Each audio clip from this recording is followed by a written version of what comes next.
Amen. Are we blessed? Sobrang blessed po ako sa Lord sa buhay po ni Elizabeth. Kasi nag-worship, nag-praise, nagpangako pa. Grabe yung blessing ng Lord na darating sa kanya. Amen. At lalo po tayong mag-bless kapag tayo po ay nagbibigay. Amen. Samahan niyo po ako makipagbukas sa aklat po ng Marcos. Chapter 4, verse 26 hanggang 29. Ang sabi po, sinabi pa ni Jesus, ang kaharian ng Diyos ay maitutulad sa isang taong nagasik ng binhi sa kanyang bukid. Natutulog siyang gabi at bumabangon kung araw. Samantala, ang binhi ay tumutubo at lumalago, ngunit hindi alam ng nagmasik kung paano.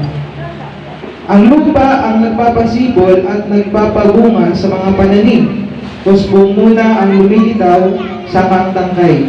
Pagkatapos, nahihitig ito sa butil. Verse 29, kapag hinog na ang mga butil, agad itong ginagapas na taong naghasik sapagkat panahon na para ito'y anihin. Amen. Palapakan po natin sa salita po. Bago kaya ito yung verse na binasa ko. Dahil alam po natin na ang pagbibigay ay tulad po ng pagtatanim. Amen. Amen. Tulad po siya ng isang binhi na kapag itinanim mo, amen, kapag marami yung itinanim mo, ay marami ka rin mong aanihin. Dahil sinabi po sa 2 Corinthians chapter 9 verse 6, ang nagtatanim ng kakaunti ay aani ng kakaunti, at ang nagtatanim ng marami ay aani ng marami. So, amen. So, sa buhay po natin, meron pong batas yung tao, lalo na sa mga farmers, di ba? Na kung gusto nilang umani ng maraming kaban ng bigas, ay magtatanim sila ng maraming butil ng palay, tama po? So, sa ating buhay, spiritual na buhay, meron din pong batas. Amen. Na kailangan po nating sundin, spiritual law. Amen. Na kapag nagbigay ka, ay mag-expect ka na meron ka pong aanihin. Kasi sinabi po dito, di ba, na ang kaharian ng Diyos ay may tutulad sa isang taong naghasik ng binhi sa kanyang bukid. Amen. Natutulog siya kung gabi at bumabangon kung araw. Amen. Kumbaga, kapag nagbigay ka sa Lord, amen, iba po kasi kapag nagbigay ka sa Lord alam ko sa buhay ko, kapag ako ay hindi nakapagbigay sa Lord, napakabigat ng pakiramdam ko. Isang linggo. Tulad ng Sunday, hindi ako nakapag-church, hindi ako nakapagbigay naman. Grabe, parang ang nararamdaman ko, kinakabahan ako.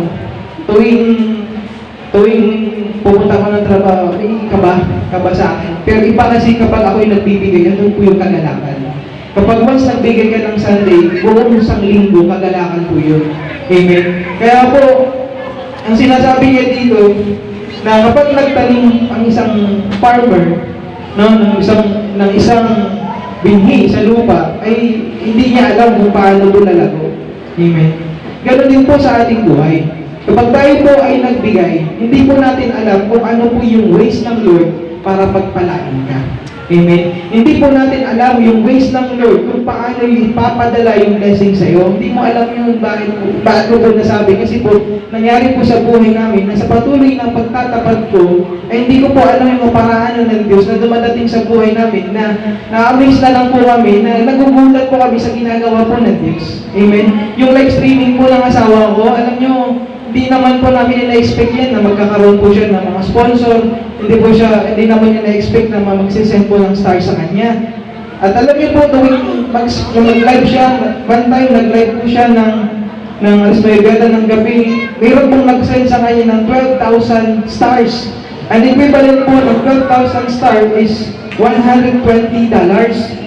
So, in Philippine money, nasa 6,000. Amen. So napakabuti po ng Diyos. Hindi po namin ina-expect yun na mangyayari yun. Hindi namin hinihingi po yun. Pero ang Diyos po ang kung saan nagpapadala ng tao na magbibigay po ng ganun sa amin. Hindi lang po yun. Meron po nagpapadala kay Ramram ng pagkain, kay Cassie. Hindi namin ina-expect po yun. Basta iba po yung buhay na kapag tayo po ay nagtatapat sa Panginoon, ang daming kaparaan na nagagawin ng Diyos. Amen. Kasi Gawin po nating buhay yung pagbibigay natin. Amen. Huwag po tayong maging kuripot sa Panginoon. Dahil kapag sinabi ng Lord na kapag magbigay ka, ikaw ay bibigyan, gagawin niya po yung faithful po ang Lord sa sinasabi niya. Dapat yung tao ay faithful din pong gawin ang sinasabi ng Diyos. Amen. Kung titignan po ninyo, ulitin ko, si Noah, di ba? Inutusan po siya ng Diyos na gumawa po ng arko. Amen. Instruction, meron pong instruction na pinagawa po ang Lord na kung anong taas ng barko. Hindi po siya engineer, ulitin ko, hindi po siya engineer, pero nagawa po niya yung barko na yun dahil sa tulong po ng Diyos na sumunod po siya. Amen. Ngayon sa ating buhay, kapag tayo po ay nakarinig ng salita po ng Diyos na kapag sinasabi magbigay ka at ikay bibigyan, asahan po natin na kanyang sinasabi ay totoo at ito po ay mangyayari po sa buhay po natin. At ilang beses na po namin naranasan niya na paulit-ulit na kapag tayo ay nagbigay ng tapat sa Panginoon, tapat din magbabalik ang Diyos. Amen. Kaya nga po, nasusubok po yung pananampalataya po natin sa pagbibigay. Amen. Uunahin pa natin ang Lord o yung pangangailangan mo. Amen. Marami naman pong kaparanan ang Lord para mapunan yung pangangailangan mo. Basta unahin mo lang po siya. Kaya nga po ako, pag nagsahod ako, nakatabi na po yung para sa Lord. Amen. Nakatabi na po talaga yun kasi kapag hindi ako nagbigay, nalulungkot po ako. Buhay ko lang po yung pagbibigay sa Diyos. Bakit? Kasi naranasan ko ng ilang beses sa buhay kung paano pagpalain ng Panginoon. Amen. At siyempre, issue din po sa atin ng mga taga-Jesus My Life, dapat po maging tapat tayo sa pagbibigay. Amen ba? Amen. Ugaliin po natin yung pagbibigay na kahit anong mangyari sa buhay mo, wag mong kakalimutan magbigay sa Panginoon. Amen. Dahil sa isang linggo na yun na pagbibigay mo, andun po yung protection po ng Lord. At yung mga blessing na hindi mo inasa, naipusa po yung darating. Amen. Hindi po tayo mawawalan. Lahat na nagbibigay ay hindi po nawawalan. Ang sabi po dito, di ba? Ang lupa ang nagpapasibol at nagpapabunga sa mga pananim. Amen. Ang Lord po ang bahala sa pera mo na binigay mo na yan. Siya po yung magpapalago po yan. Amen. At darating po yung panahon. Amen. Kapag nagbigay ka ngayon, hindi ka man nakatanggap ng pagpapala agad. Darating po yung panahon, sinabi dito, kapag hinog na ang mga buti, agad itong ginagapas ng taong nagasik sapagkat panahon na para ito'y anihin. May panahon sa pag-aani. Kaya sa pagbibigay, tanim lang ng tanim, may panahon sa pag-aani. Kapag ikay mag-aani, grabe din pa. Ma-explain yung nangyari sa buhay mo. Amen? Amen po ba? Kaya po tayo lahat ay magbibigay. Amen? Tayo lahat po ay tumayo at na-expect po ng Lord yung katapatan po natin sa kanya. Tayo lahat po ay tumayo at magbigay po sa Panginoon. Magbigay tayo sa Panginoon, tayo ay magbigay. Magbigay tayo sa Panginoon, tayo ay magbigay. Ibabalik, siksik, ikiga dumaapang. Ibabalik, siksik, ikiga dumaapang. Magbigay tayo sa Panginoon, tayo ay magbigay tayo sa Panginoon, tayo ay magbigay. Magbigay tayo sa Panginoon, tayo ay magbigay. Ibabalik, siksik, ikiga dumaapang. Ibabalik, siksik, ikiga dumaapang. Magbigay tayo sa Panginoon, tayo ay magbigay. Sige po, extend po natin ating kamay. Tayo po'y manalangin.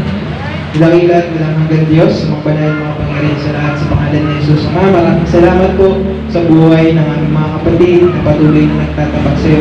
Pinakita po sila, Panginoon, na sa kabila po ng kanilang pangangailangan, ay pinakita po nila na pagiging tapat sa iyo, Panginoon, na ibinigay pa rin nila yung the best, Panginoon.